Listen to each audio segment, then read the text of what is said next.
The marketplace of Velshara buzzed with 1,000 different species, each haggling in their native tongues beneath the copper-tinted sky. Elias adjusted the strap of his supply pack, weaving through the crowd with practiced ease. 3 years on this frontier colony world had taught him to keep his head down and his business quiet. That's when he noticed her. A small dragon girl, no more than 6 or 7 in human years, sat huddled against a vendor stall, her iridescent scales catching the light like shattered rainbows. Her wings, still translucent with youth, were folded tight against her back. She was staring directly at him with amber eyes that seemed far too old for her face. Elias tried to keep walking. He had cargo to move, debts to pay, and getting involved in local affairs was a quick way to end up in a Velsharan detention cell. But something made him stop. Maybe it was the way her tail curled protectively around her legs, or the fact that she was alone in a district where even adults traveled in groups. "You're human," she said in surprisingly clear standard. Her voice was small but steady. "That's right," Elias replied cautiously, crouching to her level. "Are you lost?" The dragon girl shook her head, her silver horns catching the light. "No, I live here, in the district." She gestured vaguely at the surrounding buildings with one clawed hand. "I've been watching you. You've come through every week." Elias frowned. He hadn't realized he'd been that predictable. "What's your name, really?" She tilted her head, studying him with unnerving intensity. "Human.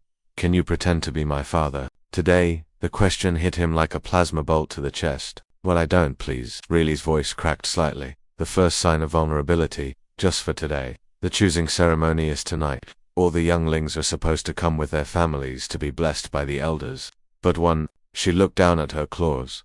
"I don't have anyone." Elias felt his carefully constructed walls begin to crumble. "Where are your parents? Dead? The mining accident last year, you probably heard about it." Reilly's tone was matter-of-fact, but her wings trembled. "The colony placed me with a guardian, but she has 7 younglings of her own. She forgot about the ceremony. She forgets me a lot." Every instinct screamed at Elias to walk away. He wasn't anyone's father. He was barely keeping himself alive, on this rock, running supplies and staying one step ahead of his past. But as he looked at Riley, at the careful way she held herself together, at the desperate hope hidden in her eyes, he saw something he recognized. He saw himself, 20 years ago, alone on a transport station after his own parents were gone. "All right," Elias heard himself say, "just for today." Riley's face transformed. Her eyes went wide, and her wings fluttered involuntarily, a sign of joy among her species. "Really, you're come. But you have to tell me what I'm supposed to do. I don't know anything about dragon ceremonies." For the next few hours, Riley guided him through the preparations. She explained that the choosing ceremony was when younglings would be blessed by the elders and given their adult names they would grow into as they matured. Families would stand together while each youngling stepped forward to receive wisdom and recognition. Elias used his limited credits to buy her a ceremonial sash in her family's colors. She remembered they were silver and blue. He listened as she nervously practiced what she would say to the elders. He even helped her polish her scales until they gleamed, using a technique he'd learned from a draconian trader.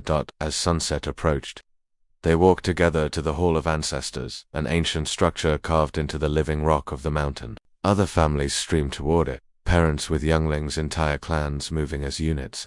Elias felt acutely aware of how out of place he was, a human in work clothes, among dragons in ceremonial dress. Riley must have sensed his hesitation. Her small clawed hand slipped into his. "Thank you," she whispered, "for not being too busy, for seeing me." Something in Elias's chest tightened. He squeezed her hand gently. "You're hard to miss, kid." The ceremony was beautiful and alien, full of ancient songs and firelight. When Riley's turn came, she walked forward with her head held high. The elder, a dragon so old his scales had turned to pearl, looked past her to Elias with knowing eyes. "And who stands for this youngling?" the elder asked in a voice like grinding stones. Elias stepped forward.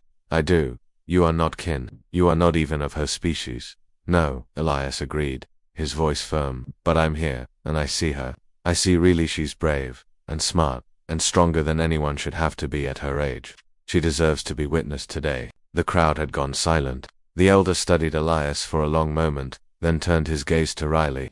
"Strength comes in many forms," he said finally, "and family is not always blood. Riley of the Silver Sky clan, you are blessed and seen. May you grow fierce and true." The blessing complete, they walked back through the marketplace under the stars. Riley hadn't let go of his hand.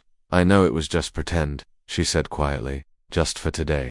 Ilya stopped walking. He knelt down until they were eye to eye. What if it wasn't? Just pretend. I mean, what if I came back next week, and the week after that? Riley's eyes began to shine with unshed tears. Would you do that? Really? I don't know anything about raising a dragon, Ilias admitted. But I know about being alone, and I know that you deserve better than being forgotten. He paused, surprised by the certainty in his own voice. Yeah, I'd do that. Riley launched herself at him, wrapping her small arms and wings around his neck in a fierce embrace. Elias held her carefully, mindful of her fragile wings, and felt something he hadn't felt in years. He felt like he was home. Thank you, Dad, Riley whispered. And Elias found he didn't mind the title at all.